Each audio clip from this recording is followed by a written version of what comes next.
Okay, so now we know what you do. I have to admit something. Whenever we came across the idea of calling you here, after we stumbled upon your name, I have this question for you. How does it feel to be observed like a kind of a weird guy by the regular business community, I would say? I don't know. Is there many people here from the regular business community? I think. All of a sudden, everybody is afraid to speak out. But, does this sound weird to you? Can I just throw it back at people? Because it doesn't sound weird to me. I can explain how I got there, but is it really that weird? To really treating your people well and doing a business like that? Exactly. Okay. Well, tell me why you think I might be considered Perceived weird. like that. Yeah. It's a simple observation that business needs to make profit. That's the Friedman that Clementina mentioned. This is the simple mathematics and economics. You go for profit because otherwise, I'll quote you again, you don't deserve to exist as a company, as an entity, as an NGO. Is that true? Yeah, no, definitely. So I think that the way to look at social business for me, it has three important lessons. First lesson is maybe easier on the business community than on the NGO community, but totally need profit. You know, without a profit, any organization has no sustainable right to exist. You need to turn a profit. You need to make products and serve your customers in a way that they like it, they love it, they keep coming back to you, and they make you profitable. Second lesson might be a little bit harder on some of the businesses, but being profitable is absolutely needed, but do you always need to maximize profit? What is money? Is it a goal or is it a means? If you think about that, long-term value creation is something completely different than short-term profit maximization. Long-term value creation is about putting people first, taking care of your people, taking care of the planet. And what's really hard for a lot of businesses is how to match that with a short-term profit maximization goal. And then the third lesson is a combination of both. You need to be very profitable, but it needs to be long-term oriented and people-oriented. How do you do that? It's really hard work. You know, there's no easy fixes. There's no short corners to be cut. You know, it's really hard work to build a beautiful and people-based product. But it can be done, and it is being done in a lot of different places at the moment. And this is really the way to go. Great. 3 points, so we can already write something down. But you know what I'm wondering? We educate generations of people, of young people, with good cause, with the motivation in them to be good managers and to work on profit, to maximize it. The education is a different topic. How do we educate them, and what else, like values implementation, should we do to make them like more sensitive, etc. But obviously, at some point of their business endeavors, they might decide that the profit is not the only thing that they would go for. What happened to you? What happened first? Was it what developed first at you, like this sensitive kind of the eco or the ego? Because the tone of this conference is ego to eco. What happened to you first? I love your T-shirt. Has everybody seen that? Yeah. From ego to eco. Are we able to buy that T-shirt afterwards? Is that your personal design, Novosa? That's my personal design, yeah. Can we buy it afterwards? But it's Otto Scharmer's concept. Okay, yeah, you can buy one. I would like to have one. So my personal story, in terms of coming to the good hotel, started about 10 years ago when I was just graduating from university. I thought I wanted to be a businessman, but before starting to do that, I took a backpacking trip to Latin America, and I volunteered some of my time in Guatemala, and then got to know one family that lived in dire poverty with one little girl in my class that I was volunteering for with no shoes, and just try to help this family. So trying to do something really small, which I guess all of us feel every now and then, the need to just reach out and help when you see somebody that is in need. And that got out of hand. So that led me to start an NGO in Guatemala, while at the same time taking up my job in international business, oil and gas actually. And for a long time, those were two separate things, you know. I used to think, okay, so you work hard and you make money, and then at some point you have enough, or not, but you try to give it away and do some good. A little bit like Bill Gates, right? So he makes a lot of money protecting his monopoly, and then at some point he thinks, well, I'm done with it, I'll let somebody else run the company, and I'm going to put a lot of my money into doing good. I'll start being good. And don't get me wrong, it's great, it's really important what this foundation is doing. Zug also. But I do feel that it's too late to wait for that. You know, my generation, myself, I at least feel that I want to do the right thing inherently in building a beautiful product and making money that way. So there was a moment along the way from starting the NGO in Guatemala and working in my oil and gas job where I realized I wanted to do the two together, fully integrated. And we are doing that now with the Good Hotel model, which is very profitable because it's a premium product, which is all about giving beautiful experiences to guests through our people. So the guests have to pay a premium for what they experience in our hotels, but they love to do it because it's actually so nice for them and they feel part of a bigger movement. And I believe you will see a lot of that happening in the coming years. Clearly, people still need to make money, want to make money. This is a big driver for human success, but it's going to be much more inclusive. It's going to be much more, in a way, that's long-term oriented. You know, the way we are doing it, only short-term orientation is not going to work. Okay, but obviously at some point of your trip, there was a first hotel in Guatemala. Why hotel? So the NGO we founded in Guatemala is all about poverty eradication through education and training people to be self-sufficient through entrepreneurship. So it's a typical NGO story in that it gets a lot of its income from donations and subsidies. Initially, we were okay with that, but then we started to develop an own entrepreneurship program where the NGO was starting to make money. And in a place like Guatemala, I believe it could be in many places, maybe here as well. When you have tourism, you can combine that with training people.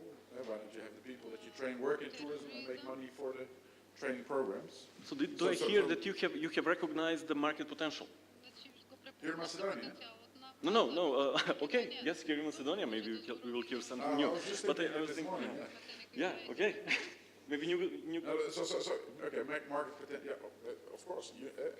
If you want to do something sustainably, you need to tap into a market and offer products that people are interested in. So having the schools of the NGO on one side, having the schools and the NGO on one side, then please reach out or scream if something's wrong and you don't hear me.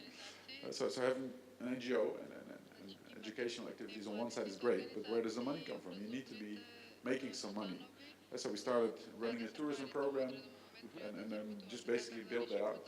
And then at some point, this was all still in my free time, right? I was doing my day job in oil and gas, and then in my free time I was trying to build the NGO.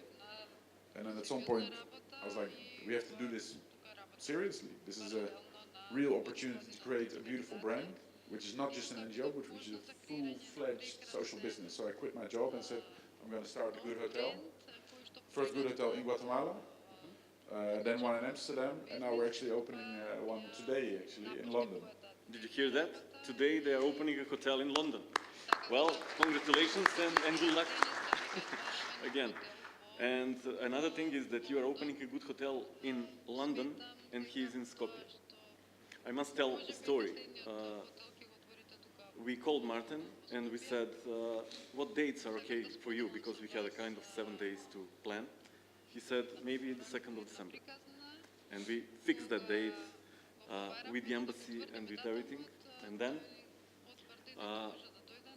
Marten called and said, can we, Marten's called and, assistant actually, Judith called and says, can we move this date? No, why? Because Marten has an opening of a hotel in London. Oh, so we thought Marten will never show up. But he said, what did you say? When you give your word, then you keep it. It's simple, right? Thank you for showing up again. Thank you. Very welcome. And I want to encourage you to think of questions that you might have for Martin. But I have one. Obviously, when you decided to quit your job, you needed to develop a good business model. You did that. And then you approached, I believe, investors or somebody. So I always used to think that it was great to do good on the side, but make some money during the day in my normal job.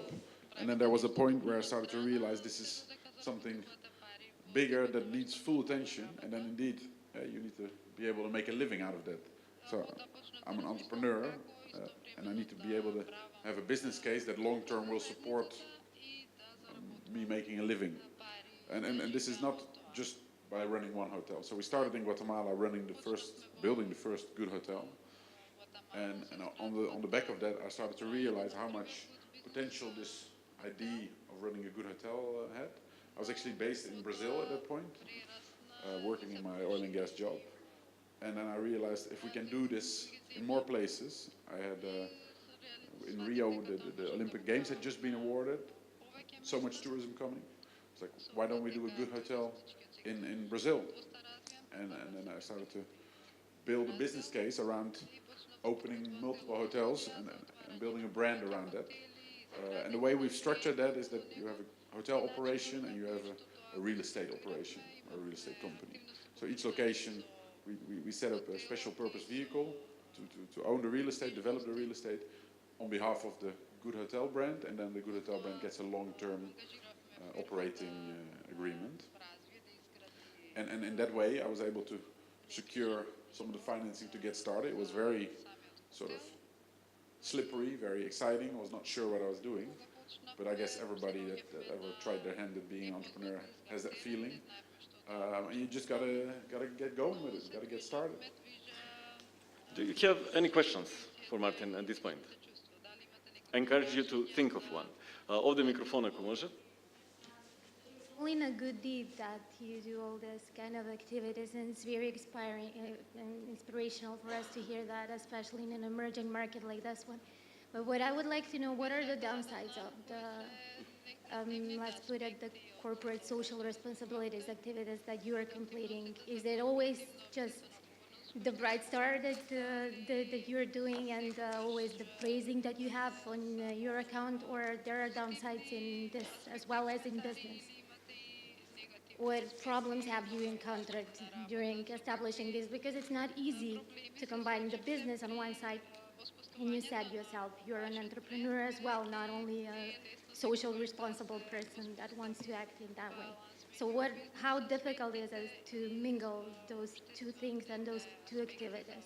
Because we are aware of many scandals related to social responsibility, on behalf of social responsibility. So what was the challenge for you in that manner? So what is, well, there are so many challenges, you know, every day about running a business, building a new hotel. So there's so many practical and technical challenges. But at the heart of the question maybe is how do you combine the profit goal with the people goal?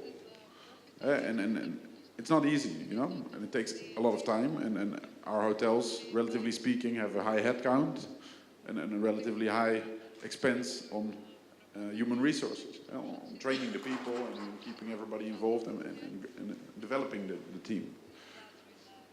However, if you look at the model or your business model, it starts about how do I create value for my customers. The customers of the hotels are the guests. What do they love about the hotel? Some hotels are just a bed to sleep on. Some hotels are quite anonymous. They are not very different in one place from the other.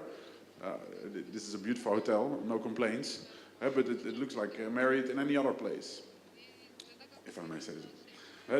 And what I think the future is all about is customers wanting to experience real and own experiences. And not just staying in big corporate anonymous hotels. So what if you can try to focus on creating a product for your customer, which is unique, which is experience-driven, through your people. So our guests will pay more for that. We will invest more in our people. And that's a long-term win. Is it always easy in the short term? Definitely not. There's people that don't get it, both on the team, and then you have to see if they can turn around or let them go. There's guests that don't get it, and that maybe shouldn't be staying with us. But long term, I think by putting people central to your product and to your business philosophy, am I still audible? I don't know. Take this. It's better now? Yeah. Yeah. I can also just scream really loud. Is that better? The translators need your voice. Okay. Yeah, okay. So no, it's a challenge. It's really hard work every day. But combining the people, the goal of putting people first with the profit goal and reinvesting profits, long term will win. Short term, there's a lot of people trying to sort of get in between of that. We get a lot of requests, and both from guests and from people wanting to work with us that think, oh, this is like your cuddly, feely, nice and friendly little NGO place. It's not. No, it's really hard work. Our training and our employee programs, they are really, really tough. But it's all with the aim of long-term. Closer? Should be closer, right? Yeah. All of it with the aim of elevating the team long-term to create those guest experiences. Who are your guests? Who are your guests? So the product itself, the hotel, should be good for any guest. I'm not expecting my guests when they arrive to the hotel to already know the full story of Good Hotel. So the bed should be great, the shower should be wonderful, the service should be impeccable. Apart from that, once people are in and the quality is good enough, then people start to interact with our staff, and the staff can explain the story of Good Hotel. And that's where you really see the magic happening and the experience is getting created. So I would say at this point, the hotel guests that we get through our different locations, probably 70 or 80% the moment they arrive, they don't know the Good Hotel story. But they will learn when they stay with us, and then they will, become believers of the brand, and they will come back. So it's a bit of a long-term orientation, and we just also being really simple about it, filling up the hotel when we need to. When it's a low season in London, we drop the prices to get people into the door and make sure that the hotel is full. We're a business, we need to make money. But long term, you will see that our audience will be more balanced. It's a quite progressive, business-oriented community. So it's long term more of a business concept than just a leisure concept. The main concern of businesses in Macedonia is basically access to funds and access to money, and in particular when it comes to developing new business ideas and new concepts which are not known or for the banks are not familiar, so to say. So I would like you to a little bit explain your beginnings, in a sense. How did you mobilize the necessary funding? I mean, how did you approach the investors? What investors did you target? What kind of story did you tell them to attract them to your cause, basically, and to your ideas? So those should be also quite innovative approach, I must say, as well, because banks are pretty conservative institutions, and they really always go to the maximizing profit maxim rather than some kind of social or, balancing between the maximizing profit and social costs. So I think if you can just a little bit, explain on that side of the story, I think would be also quite interesting for the audience. So how did we fund the Good Hotel? Just one thing about the banks. On that level, I'm not even sure they're even going for profit maximization as much as they're going for risk aversion, which is even worse. So I understand where you're coming from. So we were facing in the beginning this very same question: how do you start such a new model and get it funded? And we decided to separate the hotel operation from the real estate operation or the real estate vehicle, which is very normal in hotel business. The Marriott chain puts their flag for the operation, but they probably don't own this building. I'm not sure, but that's very, very likely. There's probably a local partner that developed the building and then is having Marriott operate it. So we started with a simple business structure, separating the hotel business from the real estate structure, and then we offered a development model on the real estate side, basically buying a beautiful old colonial mansion in Guatemala and a big floating hotel in Amsterdam. To the investment community, we started looking in a lot of different areas, big funds, impact investing, talking banks, high net worth individuals, entrepreneurs, and especially those last two were very interested. They are more the angel type of investors, and definitely not so risk averse as a bank, and actually much more interested as well than the big funds. So I think it depends a little bit on what you want to do, and your funding should be related and in line with the type of business model you're proposing. In our case, we raised for the first two locations over 10 million in the first year, euros. It's quite a lot. I was actually surprised by that. What was your target? But why I think it worked was because we had the real estate to support it, so people would know their money is going somewhere, and it's not just for an ID. No, there's actually stones or a big ship sitting under that.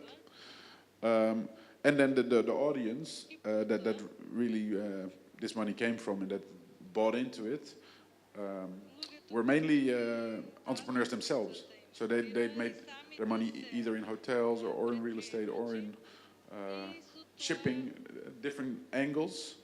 And they just realized that this is a new way of creating value. They're not after the short-term dividend, they're actually after creating long-term something beautiful. Of course, having kept the downside, right? With the real estate, you kept the downside. So that's the model that we chose. So we have the hotel brand and operation on the one hand side, and then on every location, the real estate to back that up. Okay, one question over there. And in the meantime, do you meet your investors now? Do you see them? How do they feel? How do they feel in regard to their investment? So I think we have a community of about 50 people. A lot of them from the Netherlands, some from the UK, some from the US, one from Belgium, one from South Africa, a couple from Guatemala. So it's quite a diverse bunch, and you meet them at different events, coincidence sometimes, but all of them have sort of a feeling like something needs to change, and a different way of doing business and investing is. Maybe you saw in the movie, one of our investors is a pretty well-known Dutch real estate guy, and he's quite old with the gray hair, and he's just looking to do something before he dies that makes sense, you know, that leaves a lasting impact. Yeah, so he invested quite a lot with us on our terms because he believes that something needs to change, and I think you see that a lot, you know. And the people are not ready to put away their money like a donation, you know, but they are ready to invest in a different way. You know, if you put it on your bank account now, I'm not sure how it is here, but in Holland you don't get any interest anymore on your savings account. So people that have money, they actually want to do something of value with it as well, and it's not about the dividends. So what you did differently is choose to go for the value in early years. Please, the question that we had over there. Stand up. Yep. Martin, again, thank you for sharing your experiences. I wanted to ask in the same direction. Yourself? Sorry? Introduce yourself. Yes, my name is Ilya Gospodinov. I come from Endava. We are an IT services company throughout Europe with 150 plus employees here in Macedonia. And we also care a lot about our people and our employees. What I wanted to ask is, as your company grows, you will probably need more and more investment. Do you envision your company to go public at some point of time? And when that happens, if you envision it so, how do you imagine that you will be able to manage the demands of the shareholders in the future? It's a very good question. Our goal is to create an example, a model that you can actually believe that it works and that the impact is copied. I think, of course, we need to have these own hotels. We need to have places where we can show that the model works. I would love all of you to, once you're in London or Amsterdam or Guatemala, come by, stay at the good hotel, experience it, and then you really feel it. You know, so it's a great story, but you have to really experience the place for it to see that it really works. So we need to have our own places to show that this works, because as you were saying, Naboza, some people think, is it really possible to combine these things? Yeah, so we need these places. But it's not necessarily our goal to have a lot of hotels everywhere. You know, our goal is to set the example and make other people follow in our footsteps. So after the first year in Amsterdam, we have a lot of partner hotels now adopting the training model and taking our trainees on board, which are some of the best hotels in Amsterdam, like the really established ones. And the government of Amsterdam, the municipal government of Amsterdam, actually took over our policy and has now made it mandatory for hotels to be engaged in this training programs. And then the question, of course, is the quality always good, and how do you secure that? But indeed, our goal is to have an impact and make sure our model is followed. If all the other hotels start to copy this and all the employees get treated really well, and we start to see, in that way, the social business model taking off, we don't need to do it ourselves. So scale is important, but it's not a goal per se. Do we want to go public? I don't know. If public means, because I've worked in public companies before, and maybe what you're aiming at is that it's very much quarterly oriented towards the financial results, then I'm not sure we want to go public in that way. But there's also public companies that say, hey, fuck quarterly results, and are trying to go for a long-term vision. Is it always going to work? I don't know. I don't think we want to do that too fast. But if it's a means for scaling the model, you can. You maybe Ben & Jerry's, the ice cream brand, they decided to go with Unilever, which is a huge listed company from the Netherlands, actually. But was that a wise decision? Well, Ben & Jerry themselves, they thought it was, because that would allow them to scale their model and have more impact. So that we'll cross that bridge when we get there. But at this point, I don't see it happening too fast. Doing good is one thing, but it becomes a good proposition for all those people that think that you're crazy because you're doing this, that it's not only doing good, but it's also a good business proposition. And just now you mentioned in between that some of the hotels in Amsterdam are now taking over part of your model. I guess it seems logical. I hope that a lot of you in your job or in your company are doing that as well, trying to look at the quality of your employees and work with them to become better. But it's just quite strange to realize that a lot of hotels don't really do that. They just see a lot of tasks that need to be done, and they cut it up, and then they get a bunch of people to do the tasks. Whereas if you really develop your people, that's really the only reason the other hotels want to take part in our program, to get great employees. It's interesting how those values switches between the NGO story and the business story, because now you're telling about the need of any industry, like hotel industry, to have good people, good workers. On the other side, I believe that those who received your training are getting better opportunities, so it's a really good balance.